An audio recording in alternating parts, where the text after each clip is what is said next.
Hello friends, good evening. నేను భారతి ఆకెళ్ళ. ఈరోజు మా అబ్బాయి రవ కేసరి చేయమని అడిగాడు.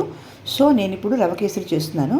ముందుగా ఒక బాండీలో కొద్దిగా నెయ్యి తీసుకున్నాను. నెయ్యి ఎందుకంటే జీడిపప్పులు వేయించిన తర్వాత దానిలోనే మళ్ళీ రవ్వ కూడా వేయించడానికి. చూస్తూనే ఉండండి, రవ కేసరి ప్రాసెస్ ఎలాగో చెప్తాను. ఇంకోండి, ఇలా కొన్ని జీడిపప్పులు తీసుకున్నాను. వీటిని గోల్డెన్ కలర్ వచ్చే వరకు కూడా ఇలా వేయించుకోవాలి నెయ్యిలో.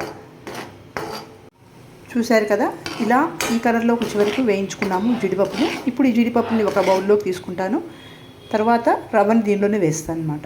ఇప్పుడు ఈ గ్లాస్తో 3/4 గ్లాసు నేను రవ్వని తీసుకుంటున్నాను. ఈ రవ్వని ఇప్పుడు ఈ నెయ్యిలో గోధుమ కలర్ వచ్చే వరకు కూడా, గోల్డెన్ బ్రౌన్ కలర్ వచ్చే వరకు కూడా వేయిస్తాను. చూడండి.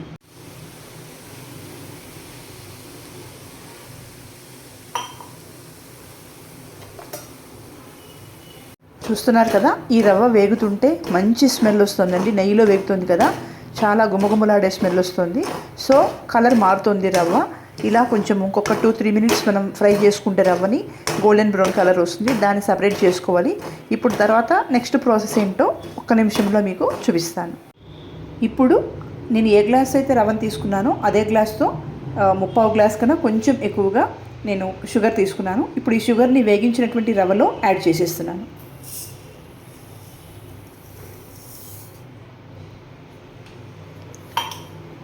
ఇప్పుడు ఈ రెండింటిని కొంచెం మిక్స్ చేసుకోవాలి. మిక్స్ చేసుకున్న తర్వాత దీనిలో 1 గ్లాసు 3/4 గ్లాసు రవ్వ వేసాం కాబట్టి 3 3/4 గ్లాసులతో వాటర్ని యాడ్ చేసుకోవాలి. కొంతమంది పాలు కూడా యాడ్ చేస్తారు. ఇప్పుడు పాలు కాకుండా ఇలా మనం వాటర్తో కూడా మనం చేసుకోవచ్చు. నేనైతే ప్యూర్లీ వాటర్తోనే చేస్తాను. నెయ్యి కూడా యాడ్ చేస్తాను నేను. చూస్తూనే ఉండండి ఫ్రెండ్స్, రవ కేసరి ఎమ్మి టేస్ట్తో వస్తుంది. ఇంకో 10 నిమిషాల్లో ఇలా వాటర్ని యాడ్ చేసుకోవాలి. 1 గ్లాస్ వాటర్ అయిపోయింది. ఇంకో 2 గ్లాసెస్ వాటర్ నేను పోస్తున్నాను.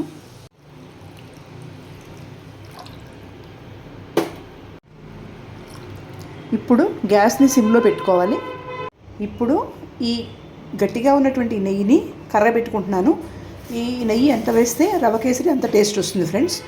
ఈ నెయ్యి కరిగిన తర్వాత దీనిలోంచి ఒక చిన్న గ్లాస్తో 1/4 గ్లాసు నెయ్యి వేస్తాను. వేసి అది ఉడికి కొంచెం దగ్గరికి వచ్చేటప్పుడు నెయ్యి వేసి తిప్పుతూ ఉంటే చాలా చాలా టేస్టీగా ఉంటుంది. సో మీరు కూడా ఇలా రవ కేసరి ట్రై చేయండి.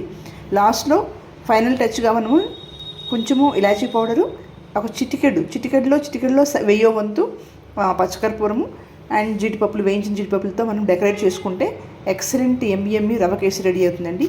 సో ఫైనల్ టచ్ మీకు ఎలా ఉందో చూపిస్తాను. ఈ గిన్నె నెయ్యి వేస్తున్నాను. ఇది మనం రెగ్యులర్గా వాడుకునే నెయ్యి గిన్నె.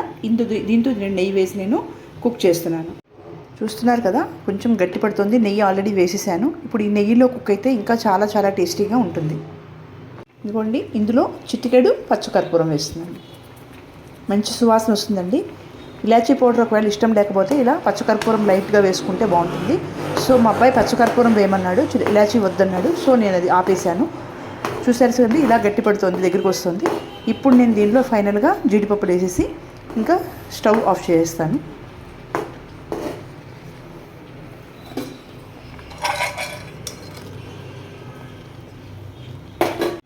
ఇదిగోండి, అద్రిపోయే రవ కేసరి. నోట్లో అలా వేసుకుంటే ఆహా అనిపిస్తుంది. వెన్నపూసలా కరిగిపోయేటువంటి రవ కేసరి మీరు కూడా ఇలా ఒకసారి ట్రై చేసి చూడండి. నచ్చితే నా వీడియో లైక్ చేయండి. కామెంట్ సెక్షన్లో కామెంట్ పెట్టడం మటుకు మర్చిపోకండి. సబ్స్క్రైబ్ చేసుకోవడం అంతకన్నా మర్చిపోకండి. Thank you all. Bye bye.